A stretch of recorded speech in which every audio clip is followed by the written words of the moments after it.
अगर अपने अधिकार के लिए अपने निजी जनों से ही लड़ना पड़े तो क्या इससे राधा नाम रूपी धन में हानि होगी? कई जगह ऐसा होता है कि रोष करना होता है, अभिनय होना चाहिए, ना कि क्रोधित होना चाहिए। निजी जनों से महाराज जी, जैसे कोई जमीन संवाद हो गया या घर परिवार का, उसमें महाराज जी कैसे? हाँ, तो क्रोध का अभिनय करना होगा महाराज जी, लेकिन मैं उनका दिल भी नहीं दुखाना चाहता, मतलब मैं खोना नहीं चाहता हूँ छोटी सी जमीन के लिए या फिर किसी और भी।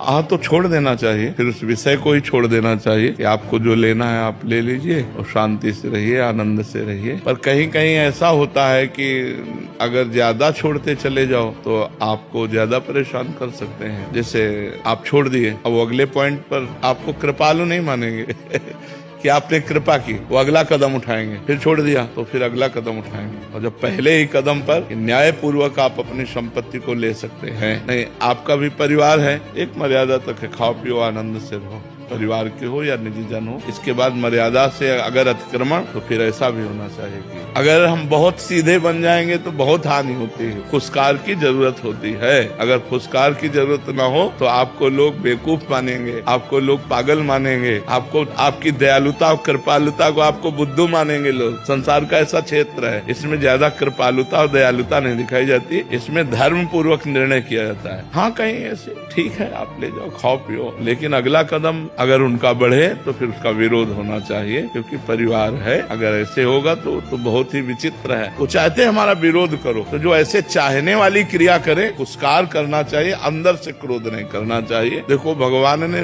बचाने की कोशिश की कि दोनों भाइयों में युद्ध ना हो। दोनों भाई ही तो हैं, पांडु और धृतराष्ट्र के ही तो पुत्र हैं, तो बिल्कुल एक घर ही तो है।